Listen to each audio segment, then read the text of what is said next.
record, and you have the floor, ma'am. Oh, and Aaron Chancellor, I'm sorry, Interim Executive Director for TCEQ as well.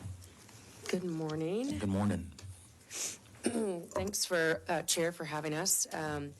For the record, my name is Emily Lindley. I'm a commissioner at the Texas Commission on Environmental Quality. Aaron Chancellor, here to my left, is our Interim Executive Director. I believe at least there's one other commissioner in the crowd, Bobby Janeka. We also have Bobby Scove, who's the Rio Grande Compact Commissioner, here to answer any questions about that, should they come up. And we have a host of TCEQ staffers here to answer any more in-depth questions or ex parte things I might not be able to speak to. Before I begin to detail our staffing challenges, I just want to thank you all for the 10%. We are extremely grateful for that. And, unfortunately, we still need help. So TCEQ has the highest turnover rate of any Article 6 agency. We rank 7th as far as agencies with 1,000 FTEs or more. Our turnover has historically hovered around 10 to 12%. In fiscal year 22, it shot up 6% and hit about 18%. And so we started asking ourselves, well, why and where are these people going? So we did a very extensive, very deep dig into the state auditor's office exit surveys that we receive every quarter. So anytime a state employee leaves the state, they're given the opportunity to fill out this survey anonymously, and that's where we've gathered the majority of our data that I'm going to rattle off, and that's also in your backup material. There's a steady increase every quarter of fiscal year 2022, and everyone's leaving for better pay and better benefits. That's basically the bottom line. What was interesting, though, is that we also learned about, on average, about 70%, at one point it jumped up to 81% in one quarter, that those employees that have left said they would return. So what that tells us is they like their job, they like what they're doing, but they're leaving for better pay. And so that's how we got to our decision to ask for $56 million, our exceptional item request number 1. You'll see in your chart, I believe it's on page 5, that our salaries are not competitive with the other Article 6 agencies. 78% of our employees are below the midpoint range, and there's some examples there on certain classifications and some charts. What we also started learning over the past year that was interesting was that we're not just losing them to industry, which has always been the case. We've lost them to other Article 6 agencies, but now we're starting to lose them to other governmental entities, so cities, municipalities, and that's kind of new. And I know just 2 examples just this past January of 2 staffers in our Regional 11 office, which is our Austin office. 1 employee with 21 years experience left to go work for the city of Austin for $24,000 more. Another employee with 23 years experience left to go work for the city of Hutto for a $33,000 increase. So we're behind, and we need help getting our employees paid more. I was a little jealous of I was very jealous of Commissioner Miller's, stats about not having a high turnover, and I kind of sat there for a minute and thought, well, then why us? And I go back to people checking the box saying they don't want to leave, but they have to for better pay, benefits, that kind of stuff. And we're a very technical agency. A lot of our employees are highly technical positions, and some of them require advanced degrees. And so, we lose attorneys all the time, and it's hard to get a lot of the work done that we need to get done when we don't have those attorneys. So I would say if you only hear one thing I say today, it's just that it's crucial that we remain well-equipped, right, so that we can maintain our primacy from EPA. We want to ensure the continued regulation of clean air, clean water, and the safe management of waste. And while we're never going to sacrifice the quality of our permits or our enforcement, what you're going to see is bottlenecks. You're going to see delays in those permits. You're going to see delays in enforcement. I know I was told this stat, this is kind of a December stat, so it might be a little off, but in our Region 12 office, our Houston office, we have, I think, about 215 employees in that office, and in December we had between 40 and 45 vacancies.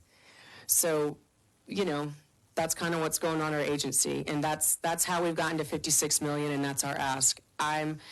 We are not asking for more people. I think there's a lot of people out there that think we need more employees.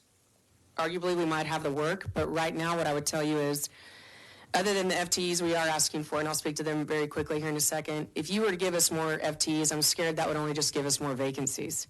right? We need to pay our people more so that they stop leaving. And so, anyway, I just wanted to make that point. Again, we've done a really deep dive. We have a whole lot of data that we're happy to provide you. We know the exact dollar amount to the exact position of where that $56 million is going to go and how it's going to affect those salaries. And so that's how we got to the $56 million. I will quickly run through our other exceptional item requests. 3 of them do kind of reference some of the stuff that Robert mentioned in his report from the Sunset Commission. Item 2 is one of them. Agency website usability, 6.3 million requests. 5 of that is a one-time cost. The other 1.3 will be money used to pay the staff dedicated to that task. I can give examples, but I can come back to it if you want and keep going. But there's some very user-friendly data capabilities that we would be able to accomplish and put on our website that I think would go a long way. I personally think would go a long way, and getting rid of the terminology distrust. So anyway, we'd like to improve usability of our website, and that's what exceptional item request number 2 is. Number 3 is an increased access to public records at 7.1. This is a one-time cost. I will tell you, approximately 26,000 hours of staff time was spent responding to public information requests last year. And so what we'd like to do is have the availability to post more things online and for people to be able to search our website and find those things. There's a lot of work that has to be done to just post something online. There's confidentiality things, privacy things that have to be redacted, and so that's why it's so costly to do that. We've been doing it over the years. We have pretty impressive stats about how much we've gotten up on our website, but we still have a long way to go because we have a lot of documents housed on our website. Number 4 is maintenance security increases from TFC. It's a $2.5 million ask. Y'all did give us money to help with our leases, and we're very appreciative of that. This money would be to help with our campus here in Austin, which is in North Austin. This dollar amount came about from TFC. They worked with us on how to do things up at our campus that would improve the maintenance of the campus, but also the security of it. I will tell y'all, we have $2.9 million parked at our campus worth of assets, monitoring equipment, other pieces of equipment. And over the last biennium, we had 23 break-ins on our campus. So that's about 1 a month. Some of that's employees, personal belongings, vehicles that are broken into, but some of that was past a gate that holds all of our expensive equipment. So we worked with TFC. They gave us that number. That's how we got to 2.5 as far as what we would need in order to increase security and different maintenance things just at our Austin campus here. Item number 5, Robert spoke to this, but this is dealing with compliance history. A little bit of this is a one-time cost. It's only $300,000. But how our website exists right now is, it's a little old, as a lot of agency websites are. But when you're talking about someone's compliance history rating, we do a report every year, September 1, and that's how you get your score. We go in, pull that report, and that's an entity's score. The Sunset Commission recommended that we need to be updating those numbers, as he spoke to, more frequently. Unfortunately, our database isn't built to do that. We don't have a button that we can go in and say, okay, update it now. Okay, they got another, notice of enforcement, we need to update it. So in order for us to have that button to continually update someone's score on a more regular basis, we need that 1.1 million to make that database change. Lastly, of our exceptional item requests, we are the agency responsible for the dam safety program in Texas, and over the past few years, our ability to inspect all the dams that are out there that are under that we are required to inspect has we've not been hitting the mark on the numbers we're supposed to be doing. And what's happening is a dam gets its classification by how many people live downstream. Well, more people have moved into Texas, so more dams are now in that high hazard classification. And so there's more inspections required, and we only, as you can see in your backup material, we are down to hitting 80%, and so we are asking for $1.6 million. That's just to fund the 10 FTEs we're asking for in order to get back on track on doing those dam inspections. We have a TERP writer that I can speak to. our LBB analyst did a good job explaining it. Basically, what we're asking for is expanding the use to make it to give us a cash flow so that we can start operating the program earlier in the biennium. The way it works right now, and this is our first biennium to operate in the trust fund, is that money trickles in, but it takes a little while to trickle in. And until the money gets into those accounts, we can't then issue the grants. And so we'd like to be able to issue grant dollars sooner. And what we found this biennium is that we really can't get them out until the second year of the biennium because those accounts haven't built up enough. And so we'd like to be able to have this rider get more cash in our hands that we can then dole out in the form of grants and then obviously pay back. So there's no cost to any kind of bills. Lastly, I'll just mention, that was already mentioned as well, the waste management account. It's a GRD account, account 549. It is going to hit zero very quickly. It's our third highest GRD account at the agency, so it funds all the work that we do in our waste management programs. We have a few options in mind on kind of how to resolve that issue. I'm happy to get into those. I can stop there and we can get into questions and that kind of thing. And Representative Toth, I wanted to answer one question or one comment you made right at the end of those. When we apply enforcement penalties, those enforcement dollars go to GR, so they don't come back to the agency. Just sharing that. Thank you for your testimony. She's here to help answer questions. Okay, so, yeah. Thank you. I'm done. Representative Toth. Thanks, Chairman. Where can you give us an example of where you meet out that penalty or penalties in general, but especially the high-end $25,000 a day deal? Yeah, I might have Aaron dive in. What I would say, the quick response is, the more egregious your omission is, that's when you're getting docked to higher penalty. And those really, really egregious ones, the ITC, we kick those over to the AG's office because they have enforcement capabilities that we don't have. So. Right. So do you typically find these as areas of omission or commission? I would say areas, air emissions is probably no, I shouldn't air or sins of omission versus sins of commission. I'm sorry. I don't know if we would know if it's self-reported. That's the majority. I think it's going to be. Well, I probably shouldn't speak to it. I do not want to be wrong. Do we meet out that $25,000 a day? Is that a regular kind of deal? Where's Craig? Where is Craig? Does he know? Yeah. I'm going to have Craig, our Director of Enforcement, come up, and he talks about this all day. Craig, I think you're you filled out a questionnaire, or not a WAF, but you have the floor. Just state your name for the record. Thank you, Chairman, members. Good morning. My name is Craig Pritzloff, Director of the Office of Compliance and Enforcement at the TCEQ. With respect to the maximum penalty, those penalties are set under Subchapter C, Chapter 7 of the Texas Water Code. The proposal from Sunset is to take the maximum penalty, which is right now $25,000, and adjust it to $40,000. Whenever we look at a penalty, we adhere to the factors set forth in Chapter 7.053 of the Texas Water Code that requires us to take into account nature, extent, duration, circumstances, and the gravity of the violation. Our penalty policy will start at the maximum penalty and then take into account those factors and do downward adjustments or upward adjustments, but not over that maximum. In terms of which cases and how many cases go to the maximum, that will depend on case by case. I don't have a number before you. We can get that and look at it, how many cases over the last several fiscal years where we've hit the maximum penalty if you so desire. But it is those rare cases where the severity, the extent, the duration, all of those factors militate towards the maximum penalty. Often those maximum cases, as Commissioner Lindley noted, will go over to the Attorney General's office for civil prosecution for different remedies in that circumstance where they can seek injunctive relief and also get a higher penalty generally.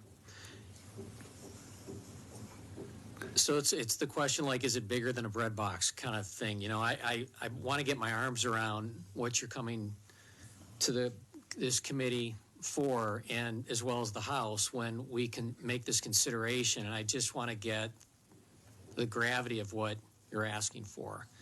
it's kind of difficult because we don't really know how often you meet this out and what it's applied for.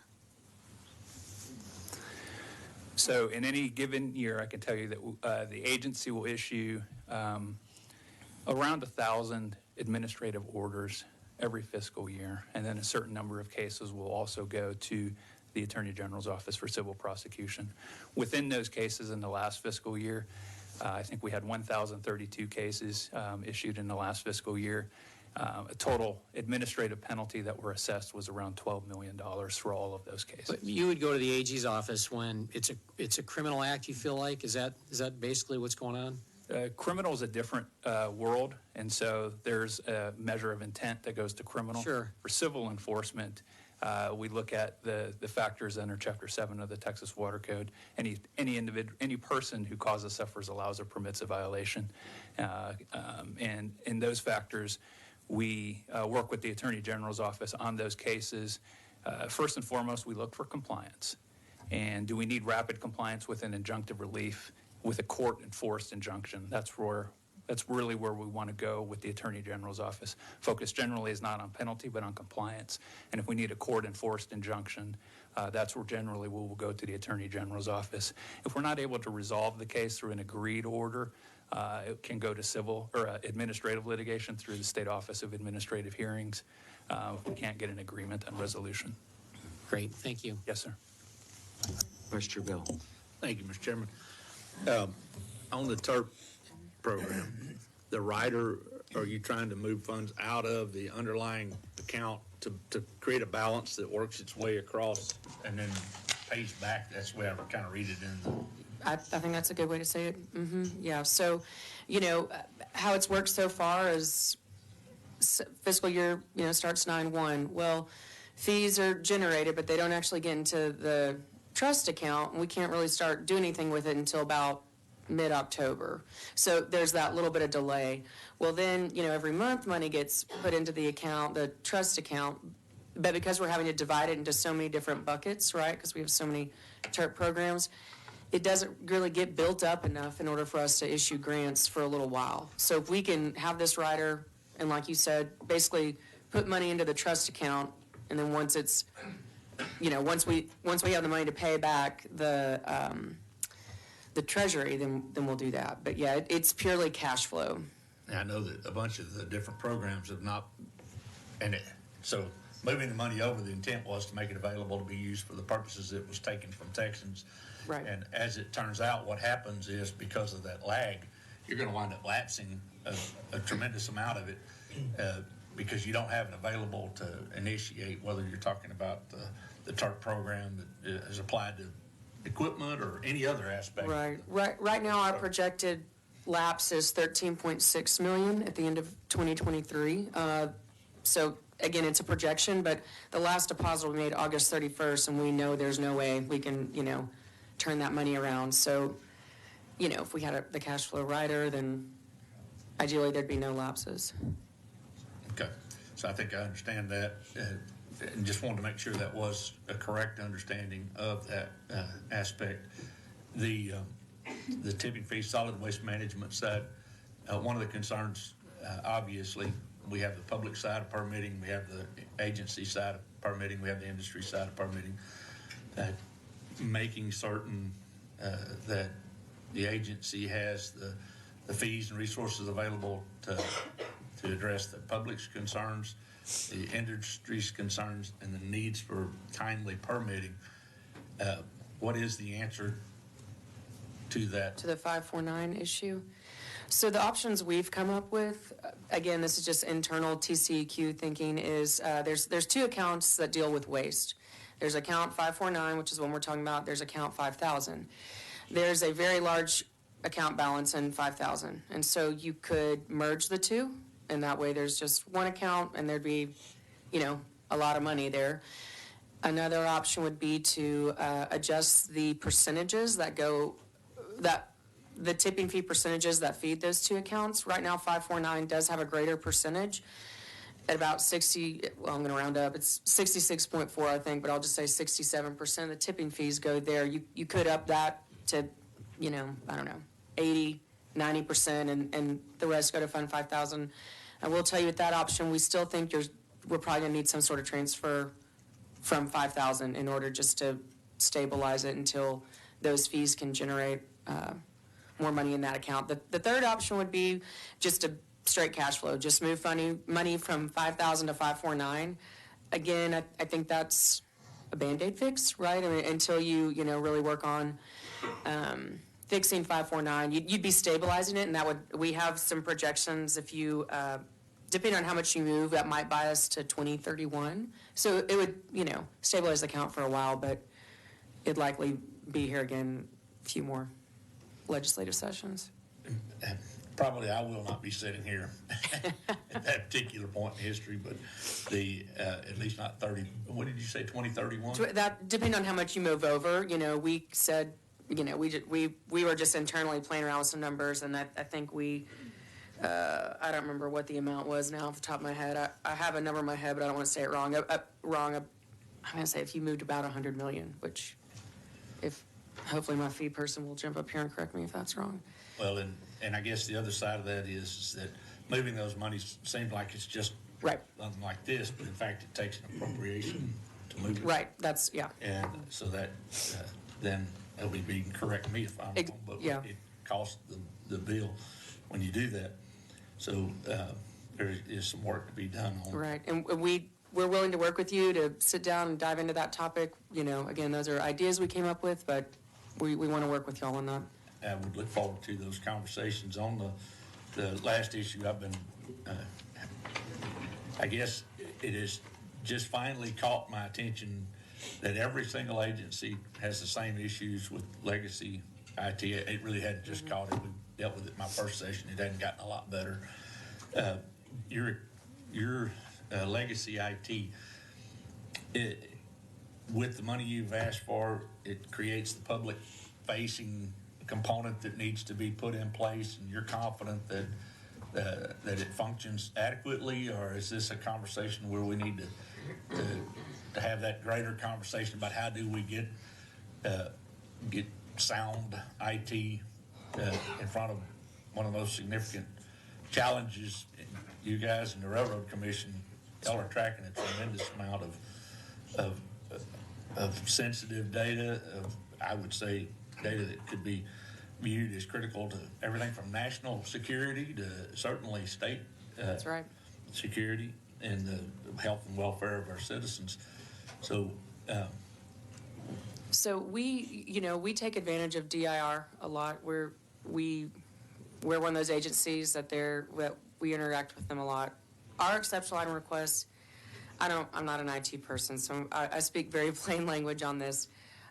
But for example, exceptional item request number 2, what I think sounds very impressive is if we get this money, what a member of the public will be able to do is go in, type in maybe their home address and then it will populate with things around them, pending permits, enforcement matters, whatever might be near and around them, which to me provides a whole lot of visibility. And a lot of that information is already on our website, but finding it, getting to it, state agency websites are not always easy. So, we put a lot of this information in a single place, which if I'm a member of the public, that's what I'm wanting, right? I want to know what's around me, or, if I don't have the permit number, it's hard to go search a permit. All the information's already there, but if you don't have that number, it's hard. And so, will we ever make the public 100% happy with our website? Probably not, but I do think some of the requests we have is, especially item number 2, it's why it's our number 2, will go a long way in improving usability of our website. I think that would be worthwhile. Lastly, from my perspective at least, it seems like every session in the past there's been a request for additional dollars to enhance atmospheric monitoring. Are you confident that what's in the base budget achieves that, or just your thoughts on that? Yes, I am, but what I will tell you is exceptional item number 1 is really important. The ability to pay those people that run that technical equipment. If we have all the equipment in the world, but no people to use it, it doesn't do us a whole lot of good. And so we didn't ask for any kind of equipment. What's in the baseline is what we were comfortable with this session. Thank you. Thank you. Thank you, Mr. Chairman. Thank you, Vice Chair. You mentioned, and I have a series of questions, right? But before we leave this topic on the IT, and my follow-up question to that would be, and you kind of answered it, and you led to an answer, because my question was, what would be the practical impact of, like, I get exceptional item 1, we'll get to that one, but item 2, since we were on it, and how it relates to the sunset recommendations on the public interface. Is this item number 2 in response to that sunset recommendation? Yes, that's correct. Okay, and part of the issue from a practical standpoint, as you alluded to, was somebody can enter in their address into the website and then figure out, because we get those notices, we get all kinds of notices in Right. our inboxes, and we get so many that it'd be a wastewater permit fee, Right. it'd be a concrete batch plan, it'd be all kinds of permits that we get inboxed. And so that would be the repository, and this would help public be able to get on that website and say, okay, am I going to live next to a concrete batch plant? Is that what I'm saying? Is that That's what my understanding. And, hopefully if I've said that wrong, someone will correct me, but yeah, which I think would be wildly helpful for anyone that wants to engage with our agency. And then part of that interaction on the public interface was some items do take dollars and others can just take, I don't want to say just take, but Yeah. take some action by the agency to change what the role is. So when people do enter that website and say, hey, we see there's a concrete batch permit being discussed at the agency, is there going to be an ability to distinguish between what a contested case hearing, what a public hearing is? Are we going to change that part? I know that's more of a policy, but it does have fiscal implications, because you got to bring in staff and interpreters and travel budgets Right. to come into communities and let the public have their say. Is that part of that as well? Part of the, Is this- kind of the IT request? The IT request, and I guess to a certain extent, your number 1 item, so we Right. can meld the two together. Right, so I'll speak a little, and I might let Aaron jump in as well. For the IT portion, my understanding is if we're, able to get all this, you can go in, type in, like I said, your home address. You could navigate the permit application, various notices, comment on that, and so it'd be hopefully a whole lot easier and right there in front of you. And then, if there's any other detailed information, it would all be right there, so that hopefully answers part of your question. One other thing I want to mention that came out of the sunset report that doesn't have a cost, and so it wasn't part of the hack hearing, but I'm hoping is helpful in addressing some of the public's,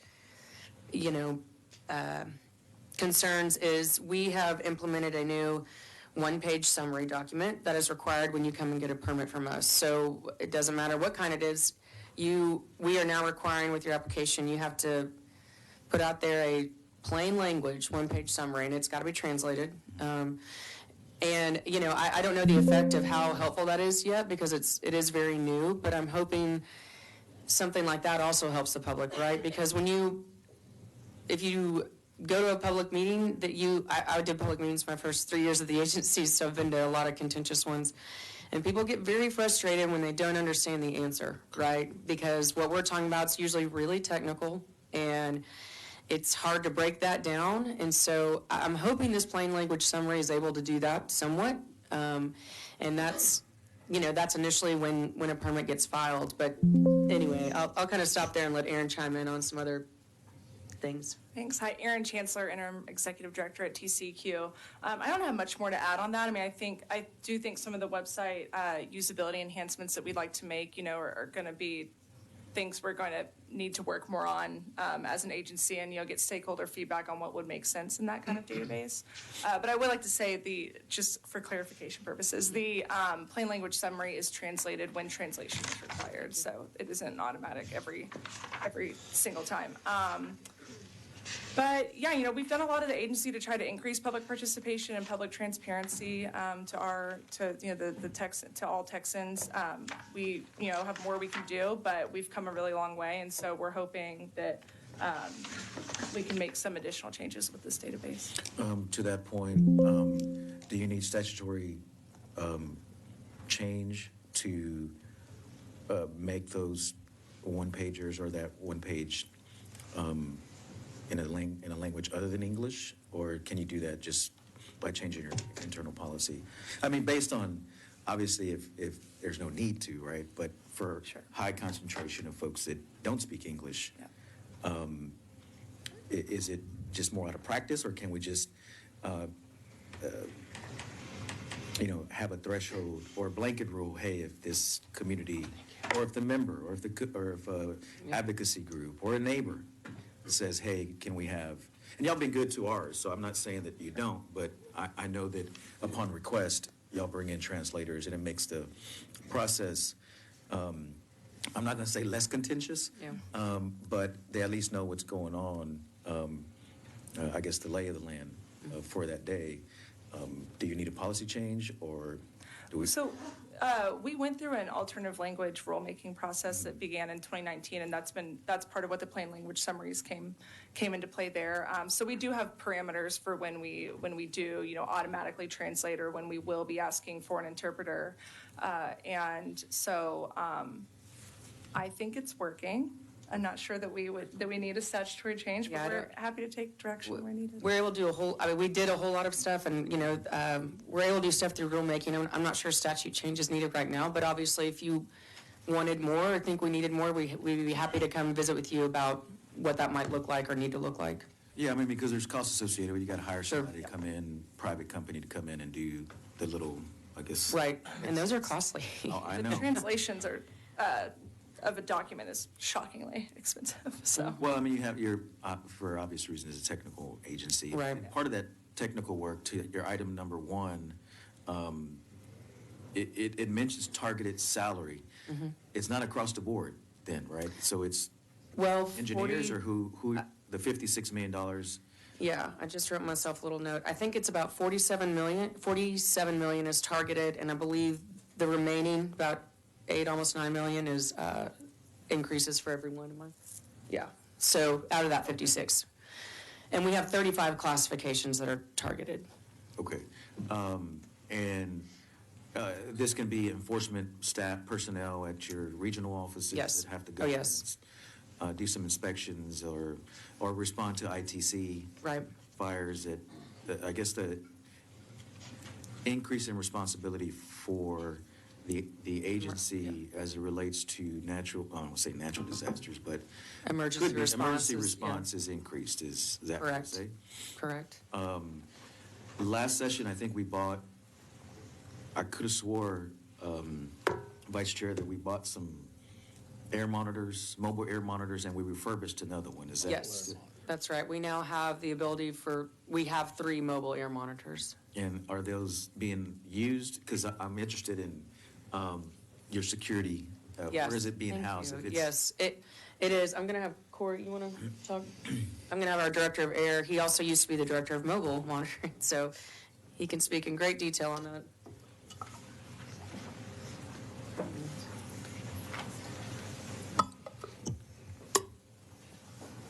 Good morning, Chairman, members. For the record, Corey Chisholm, Director of the Office of Air. And yes, you're correct. You did, the legislature was kind enough to provide us last session the monies to fund the retrofit of one of our existing vans, purchase of one new van and retrofit 2. And so all 3 of those are housed in Austin. They're used statewide. They've been used for everything from Winter Storm Uri response as facilities along the ship channel, and in Beaumont and Corpus were coming back online to make sure that those impacts were not affecting communities. Out in the Permian Basin, looking at H2S levels, So statewide issues, those vans are available. What's the cost for one of those? I mean, obviously, something is retrofitted versus a new one. Sure. Has some differences, but what is the average cost for one of those? It's always a tricky question because it depends on what you put in it, right? Okay. So the new van, the instrument itself, and it has multiple instruments, but kind of the bell cow instrument was roughly $75,000. It has a couple of other instruments within it that ran probably roughly 20 to 30. The van cost itself is 30, and then we always have a cost to retrofit cabinetry and that kind of stuff so you can house. And we run onboard generation because these things need power. I will tell you, all three of those vans we did total for just under $1 million. But the individual new van itself, off the top of my head, I can't remember exactly what it was, but if you add some of those up, it's probably well over $150,000. And then how often are they used? Depends on the need, but they've been taking those out, and they're actually in the Office of Compliance and Enforcement. So if Craig wants to speak to the use, I'll let him. But at least once a month, if not more, those vans are deployed. Now, we have to balance deployment with actually then looking at that data, generating the reports from the data that is gathered.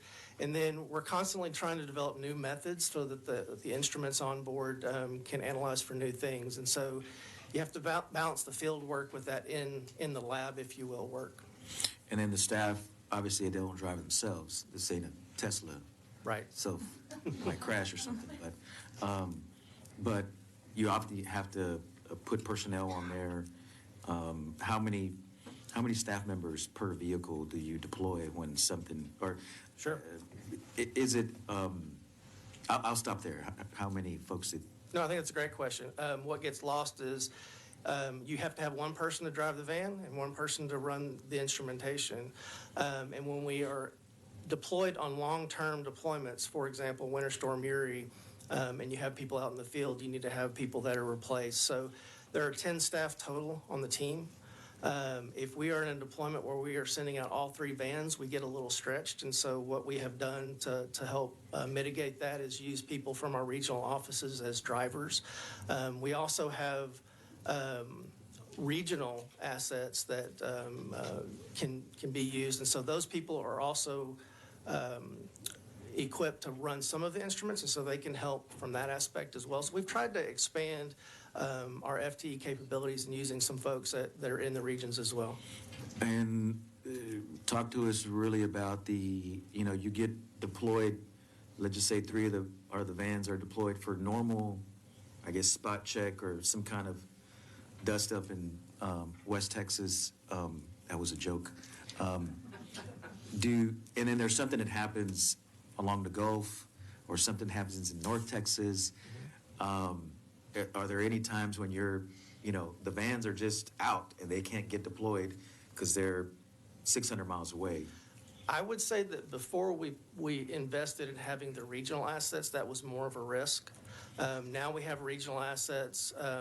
We have what we call our regional rapid response vehicles that are equipped with an instrument that can do, I think it's 14 different compounds, but the ones that we all get concerned about, like benzene, are within that suite. We have those in Houston, Beaumont, and Corpus, and so they can be deployable within the hour. So that helps to mitigate what you're talking about. We have also used some available or some existing agency funds to do regional vehicles, and one is coming to Dallas, and then one is also coming to the Midland, Odessa area. So we're trying to expand out so we mitigate that concern that you just raised. Okay. And then just practically speaking, if it's ever parked, is it ever parked at the Austin? Yes, sir. Okay. Hopefully it's not getting broken into. No, sir, those have not. We've had other vehicles that have been broken into within we call our compound there at the central office. Luckily, none of the mobile monitoring vans. But I guess my clarifying question is, it's TCEQ personal staff vehicles that are getting broken into. Both. Or both? It is Okay. both. Yes, sir. Just not those specific Right. vans that we were talking Right. about, but yes, our exceptional item number 4 is the one about security, and it's for both, there's been staff vehicles broken into and certain parts of the TCQ campus with some of our equipment. Right. Maybe a good example, Chairman, is we've had some vehicles that are used to do other types of activities that are TCQ vehicles. And so people will break into them and steal tools, or they'll steal a weed eater, or things that they can recognize to actually use. Luckily, the things in the mobile monitoring vans, I'm not sure they were recognized what it would be good for. Right. And one more thing on the monitoring, and we do just want to emphasize that we also have the capability of handheld instruments for on the ground in all the regions. So that's typically our primary, and then we have additional the vans and other equipment that we can use for monitoring. The compliance portion, and I'm interested in that just because of the nature of the, look, we're going to continue to build roads, and we're not going to stop expanding highways, but there are, 30 million people that are here and more to come, poses some challenges for the agency and its enforcement and compliance. And I'm really more talking to the concrete portion, is just a proliferation of concrete batch plants in, let alone my community, but throughout Houston, Harris County, where we're expanding roads. And I get it. Concrete got to get, they have a short lifespan before they can leave the ready mix place to actually get poured or laid. Do we have any, because I know there was a rider in the budget that stayed from last session on concrete batch plants and compliance, or are we on that issue? As far as the compliance is concerned. Sure. Do you want to switch out folks or?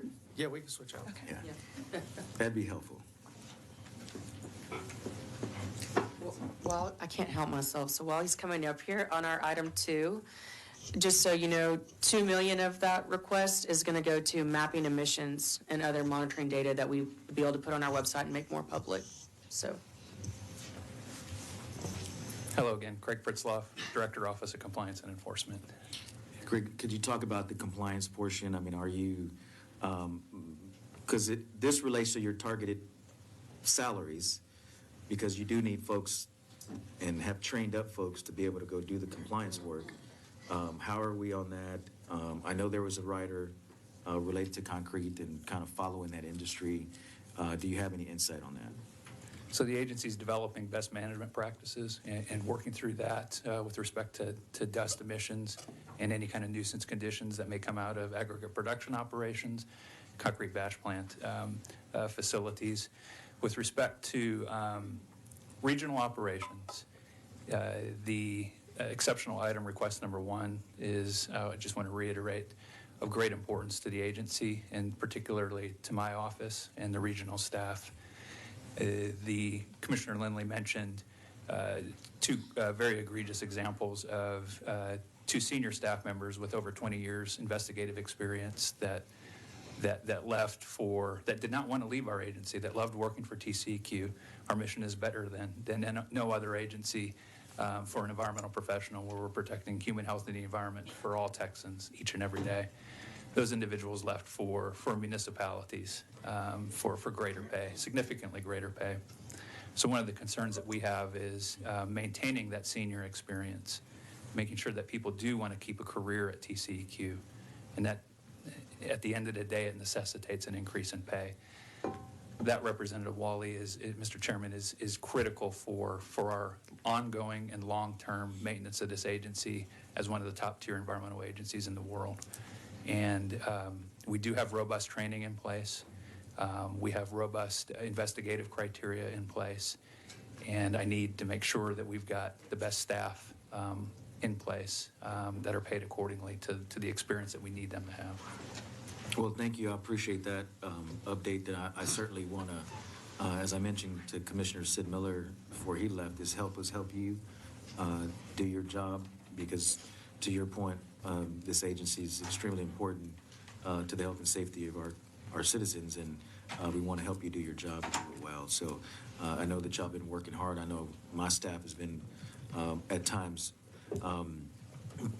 had good relationships with the compliance, and then we've had to have come Jesus meetings because of some of these issues. So, but I certainly empathize with the lack of resources that you've historically have gone through. So we're going to try to right that ship on that component. Representative Thompson, sorry. Yeah, thank you, Mr. Chairman. Commissioner, one of the things that I wanted to ask about, as federal administrations change, then things change with their agencies as well. And I know there's been a lot of discussion around changes in the EPA and some of their enforcement and some of the things that they're doing. What kind of impact is that having, or is it having impact on TCEQ? And I know as you've made very, very clear, you're shorthanded, with people, but what kind of impact has that had on the agency as well? Well, gosh, we could chat for a long time probably about federal mandates that have come down over the past couple years that we don't get any money for, but because we're the delegated entity in the state to oversee that program, we just I think that's important that we all understand that, Yeah. that as these federal mandates come down, as you said, there's usually not any money, much like what Right. we're famous for doing here. We're real, it's easy to tell somebody to do something if you don't give them the money to do it. So I think that is another item that we need to take into account, is that Right. those federal mandates and those requests even that they might make of you, whether it's reporting or whether it's, that's staff time. That's time that your staff has to spend, replying to that and to be engaged in that back and forth Yes. sometimes with them as well. Yes, and in the spirit of full transparency, 11% of our budget is federal dollars. So, I do want to say that, but that doesn't begin to cover the cost of all the delegated work we have to do, just to be very candid. Yeah. And there's just more. It seems like every couple of years, just more and more comes down, and we're not going to not do it. Yeah. So it becomes a strain on us, our employees. And it's also hard with, there's this generally a lack of certainty with a lot of, a rule comes out, it's immediately challenged. So, our staff spends a lot of time trying to figure out where certain rulemaking is and regulation, and when we need to be implementing it, when we need to be putting it into our rules, or if it's stayed, if it's abated. There's a lot of different moving pieces with all the federal rulemakings coming down that adds a lot of time to our folks' workload. Okay. The other issue I think that's our average amount of time that we're spending as far as getting permits done, Yeah. I think it has a lot of impact on our industry and the economic development, the issues that we're dealing with there as compared to what's going on in other states. Some of the time differences, if you will, in that permitting can have a huge impact on decisions that are being made by companies as to whether or not to build a certain or expand in our state. And I think that's another thing that we sometimes might not realize, that the importance of that permitting. I know when we extended, we gave the opportunity for everyone to apply for a expedited Right. Permit. Well, everybody applied for an expedited permit, so it really wasn't expedited anymore. So I think that's another thing that these exceptional items are very, very important, that we understand that there is a return on investment when it comes to these The work permit getting done. times, the number of working days that it takes to get a permit done. My last, I got two questions, or maybe this is more of a statement, but it's really a question. Do you think that if we do increase this, your funding, do you think there might be a possibility that we can have some of these people that left, we might be able to entice those folks to to come back. Gosh, we will try.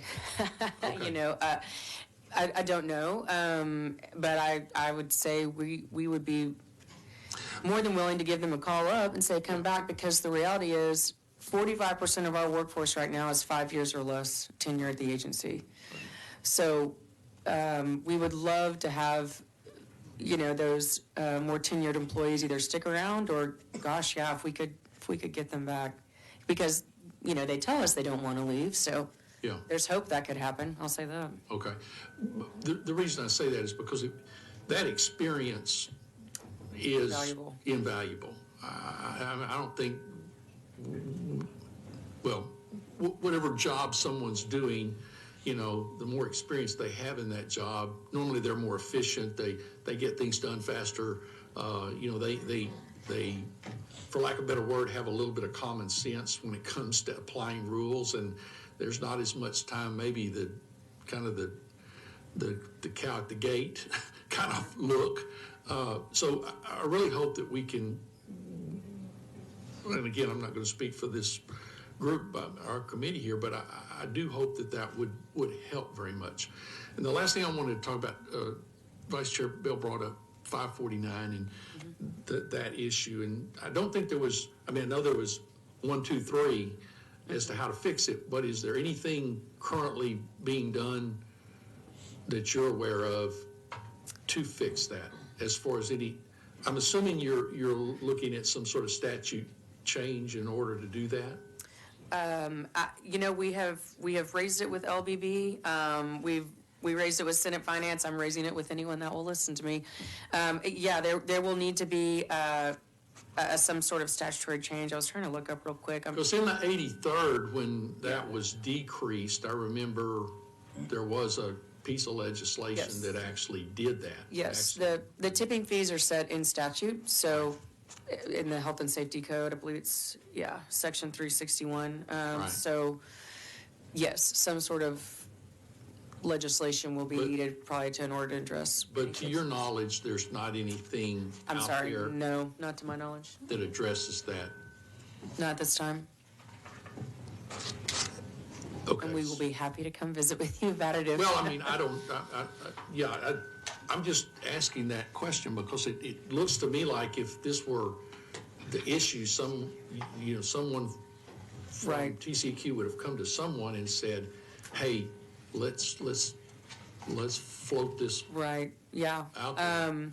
Yes, we will work on that. I know, you know, there's deadlines with filing pieces of legislation, And there that kind might of be thing. and something in sunset. That's what I was gonna say, yeah. You know, that might be something that could be rectified, but I think it's important that we address this and we don't let this Right. fund get to the point to where it's critical. Well, the agency, you know, it's our third highest GRD account. And Yeah. if it goes to zero, then we are that's about 77 million. We'll be in a world of hurt. So for us, it's very serious. And really the main reason I mention it's because it's not in our LAR. It's not an exceptional item request. We mentioned it in our administrator's statement, but unless you read that and it stuck out to you, you might not remember it. So we'll do a better job of drawing more people's attention to it. But I do think maybe there's a way in the sunset bill that could be addressed. I'd like to visit with you. Yes, we will. Okay, Thank you very thank you. much. Representative Martinez Fisher. Thank you, Mr. Chairman.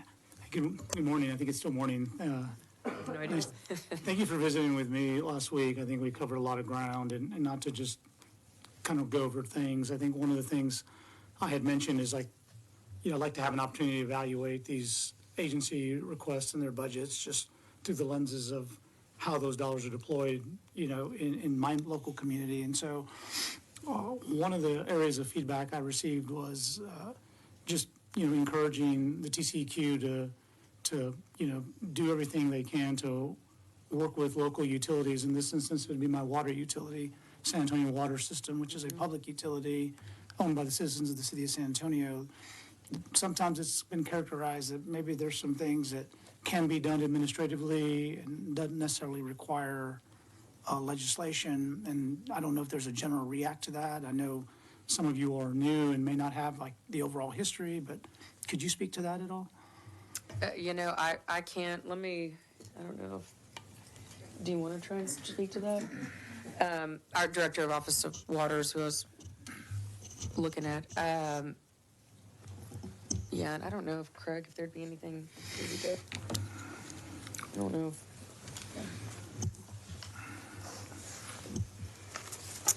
Good morning, Chairman, committee members. I'm Carrie Michelle Kyle. I'm the Director of the Office of Water at the agency.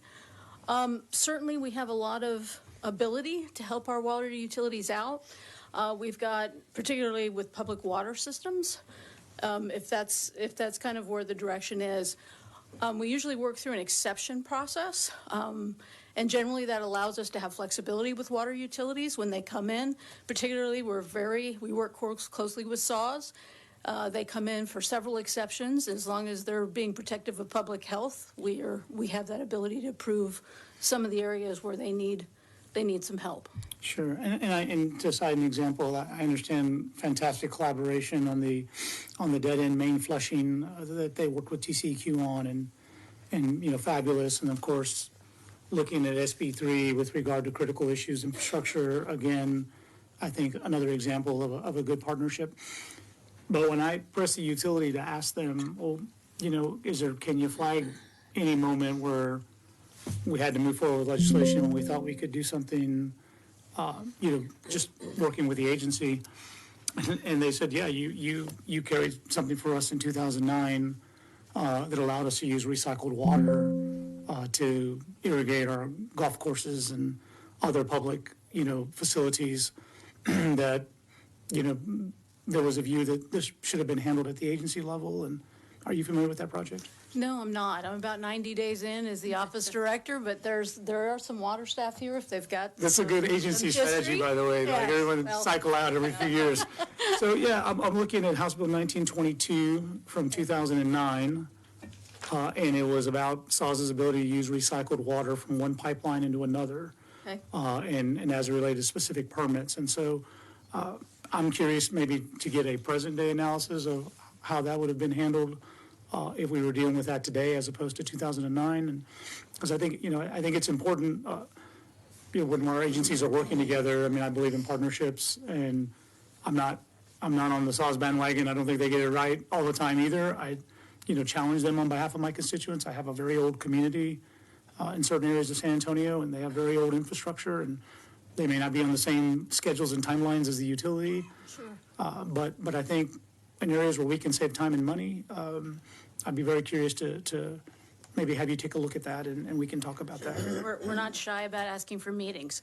And so certainly not with SAWS. We're in constant communication, but that hasn't been brought to our attention recently, but certainly happy. Stakeholders are a big part of what we do, and how we interact with them is huge. So always happy. Sure, and of course, I don't want to give you the misimpression that there's, some complaint box out there. I mean, I just picked up the phone and started asking some local utilities and my local community just to give me a readout on their interaction with SAWS. I have indicated in a prior meeting that, and I was trying to remember the name of the person in the field, but we worked through an issue with vermiculite in a land development, and I thought that was the coolest state employee I'd ever met.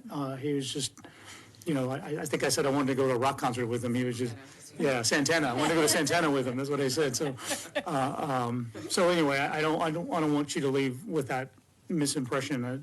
We had a very colorful discussion of all the good work that you do, but obviously going forward the next couple of years, I'd love to see how that partnership will remain or how we can iron out any potential wrinkles or perceived wrinkles. Absolutely. Okay, thank you. Thank you for your testimony. Thank you, Mr. Chairman. I don't see any other lights, so Thank you. Thank I'm you all. sure- Thank you. I'm sure we'll be discussing further. Thank you.